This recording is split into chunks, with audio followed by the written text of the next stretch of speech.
Nació un príncipe, coronó a un rey a los 10 y enterró como esqueleto que nadie se atrevió a llorar. Pero, ¿y si te dijera, su muerte no fue el destino? Fue planeado. Tranquilo. Cruel. Y llevado por las mismas personas que una vez se inclinaron a sus pies. Esto no es solo la caída de un rey. Es uno de los asesinatos políticos más de sangre fría de la historia. Y nadie fue castigado por ello. Nunca pidió la corona. Pero Inglaterra se lo dio de todos modos, cuando tenía solo 10 años. Nacido en Burdeos en 1367, Richard de Burdeos fue el segundo hijo de un héroe de guerra.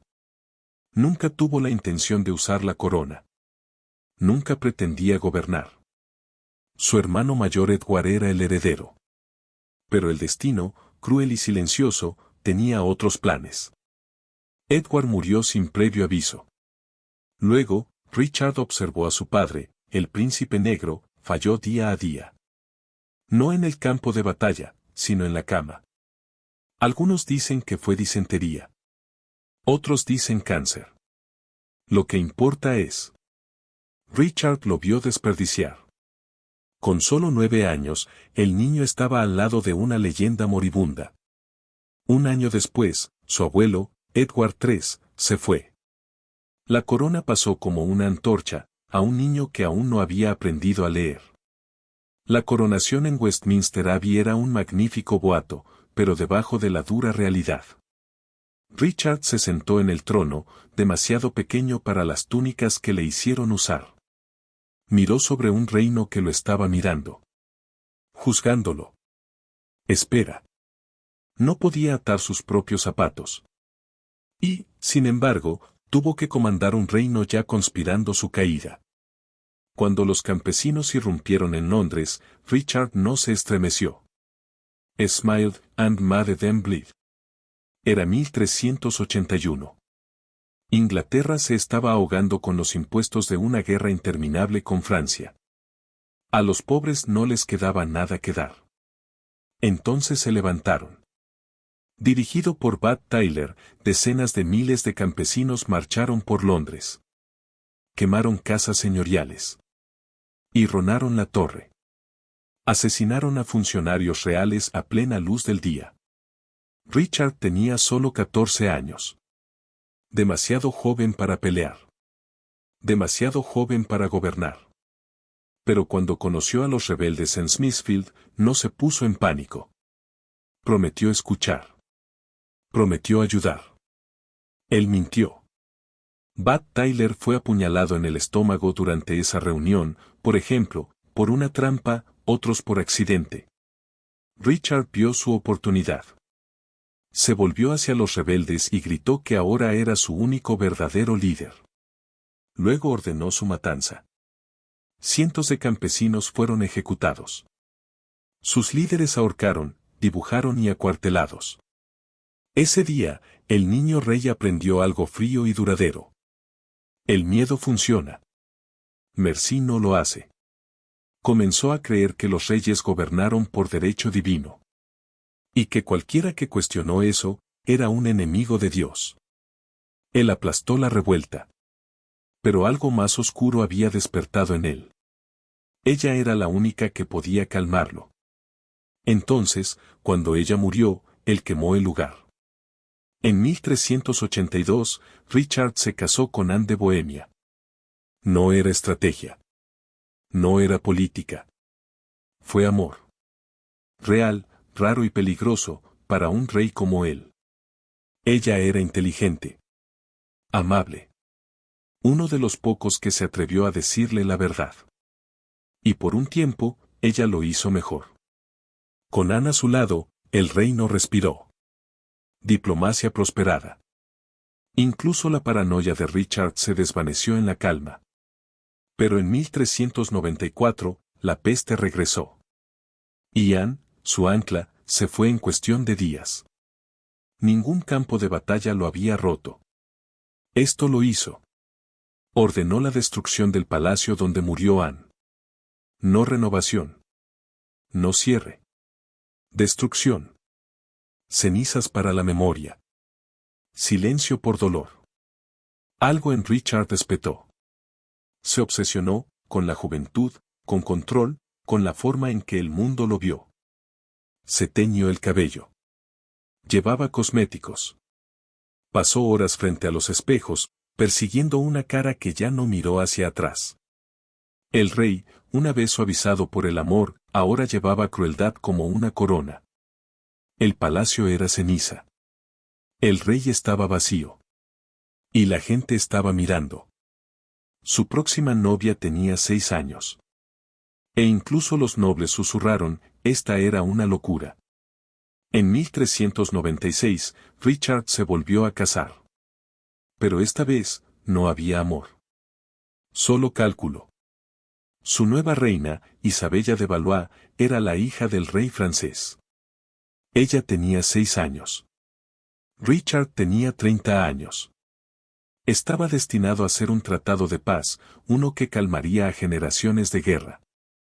En cambio, se rompió el poco respeto que le quedaba. No había heredero. Sin calor. Solo un silencio inquieto y los ojos laterales de su propia corte. Entonces, llegó el punto de ruptura. Richard regresó a Calais a Francia. Un símbolo del poder inglés, a regañados, como una ficha en un juego que ya no entendía. El matrimonio también representó un cambio dramático de la confrontación militar al alojamiento diplomático.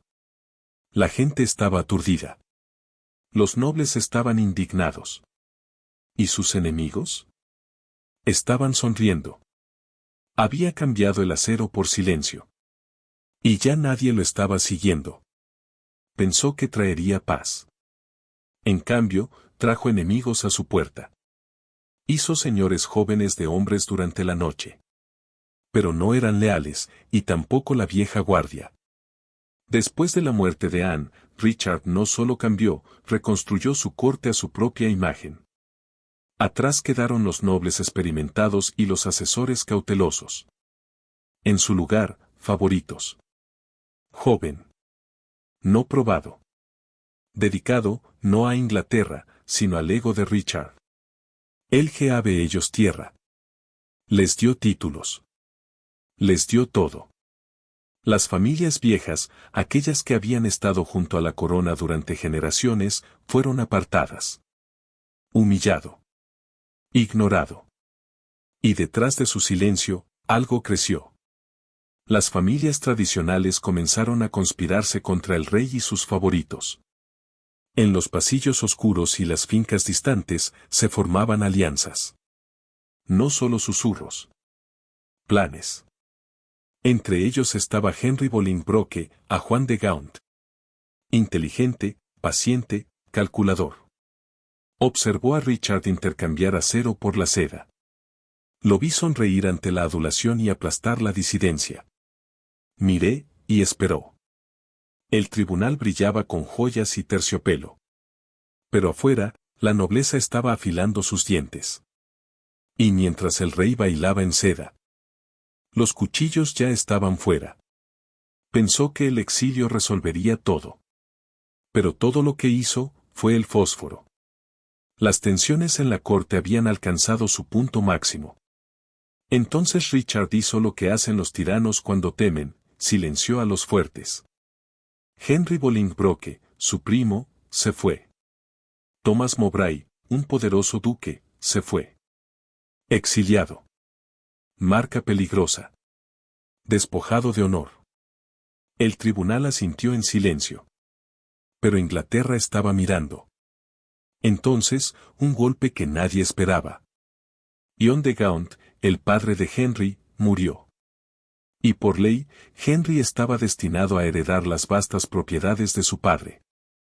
Pero Richard se apoderó de todo.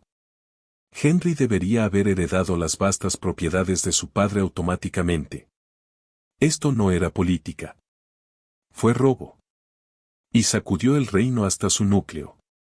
Si el rey pudiera tomar las tierras de su primo. Si pudiera borrar los derechos de la línea de sangre de Gaunt. Entonces ningún noble estaba seguro. El miedo se extendió más rápido que la lealtad. Richard no solo castigó a Henry, advirtió a todos. Pero mientras los nobles susurraban y Henry ardía en el exilio, Richard hizo una elección más fatal. Dejó el reino. Y lo dejó sin vigilancia. Richard navegó a Irlanda. Cuando regresó, la corona se había ido. La rebelión se había acumulado en los bordes de su imperio, por lo que se fue a sí mismo. No confiar en los generales. No confiar en nadie.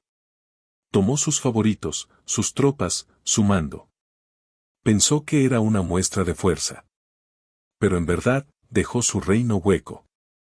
Y en ese silencio, pasó a Henry. Henry Bolingbroke regresó del exilio en silencio, alineado en Ravensbourne, Yorkshire. No hay fanfarria. Sin banderas. Solo un mensaje cuidadoso. Afirmó volver simplemente para reclamar su herencia legítima. Y la gente le creía. No vendría por el trono. Aún no. Venía por justicia. Por tierra. For dignity. Pero los nobles estaban escuchando. Y los plebeyos, llamados de los impuestos y la crueldad de Richard, lo hicieron como un salvador. Uno por uno, los señores prometieron apoyo. Los ejércitos se levantaron detrás de él. Incluso los exenemigos inclinaron la cabeza. Richard todavía estaba en Irlanda, persiguiendo fantasmas. Y para cuando sus barcos llegaron a la orilla, Inglaterra ya tenía un nuevo hijo favorito. Dijeron que era una negociación. Pero el rey ya sabía, no se alejaría. Richard regresó al caos. Sus nobles se habían vuelto. Sus ejércitos se habían dispersado. Y Henry estaba esperando en el castillo de Flint, más fuerte que nunca. No pelearon. No hubo batalla. Solo silencio y rendirse. Richard fue llevado ante su primo, una vez un exilio, ahora un conquistador. Henry habló de paz. De familia. De un retiro tranquilo. Pero Richard vio la verdad en los ojos de su primo. Richard debía renunciar formalmente a todas las afirmaciones al trono. La corona fue tomada. El cetro, agitado. Incluso el sello real fue despojado de sus dedos. Fue llamado una ceremonia. Pero fue una actuación. El guión había sido escrito mucho antes de que Richard entrara en ese salón. La iglesia observó. Los nobles observaron. Inglaterra observó. ¿Y Richard? Se inclinó. Puede haber perdido el trono. Pero todavía había una cosa que Henry no había tomado, todavía. Porque incluso despojado de potencia, todavía era una amenaza. Sin espada. Sin veneno. Solo hambre y silencio. Después de la abdicación, encerraron a Richard. Primero en la torre. Luego en el castillo de Pontefract, pesado, distante, olvidado. No hubo juicio. Sin oración. Solo un entendimiento, pasó de hombre a hombre. Sus comodidades desaparecieron. Sus sirvientes fueron despedidos. Las comidas se hicieron más pequeñas. Luego más delgado. Entonces nada. A Richard se le debe permitir morir a través de causas naturales que no podrían atribuirse directamente. Nadie dijo las palabras. Pero los guardias obedecieron. Día a día, Richard se desvaneció, presionando contra la piel, los ojos que se hunden más profundamente. El rey que una vez se bañó en oro, ahora no podía levantar una taza. Se enfureció. Él lloró. Entonces, se detuvo. Los espejos que una vez amaba se habían ido. Incluso su reflejo lo había abandonado. Esto no fue misericordia. Fue borrado. Lento. Calculado. Completo. Se quedó solo con el eco de su título, y el hambre en sus entrañas. Y cuando finalmente murió, todavía no habían terminado con él. Murió en silencio. Pero en la muerte, habló más fuerte que nunca. No ocultaron su cuerpo. Lo mostraron. El cadáver de Richard fue desfilado por Londres, delgado, hueco, irreconocible. El rey que una vez exigió espejos ahora yacía con ojos hundidos y bones stretching a través de la piel pálida. La exhibición pública del cadáver demacrado de Richard fue cuidadosamente orquestado teatro político. Fue un mensaje. A los nobles. A la gente. Para cualquiera que todavía piense en la rebelión. Esto es lo que le sucede a los reyes que caen. Sin martirio. Sin honor. Solo un recordatorio para caminar que el poder no perdona. Lo enterraron en silencio. No hay gran ceremonia. No hay ritos finales en Westminster, no todavía. Años más tarde, lo trasladaron.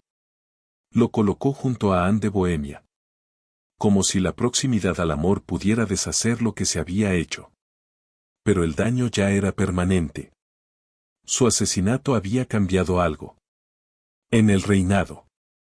En política. En Inglaterra. Ahora, la corona conocía un nuevo método, suficiente, sin sangre y imposible de rastrear. Y aunque el cuerpo fue enterrado, las preguntas nunca fueron.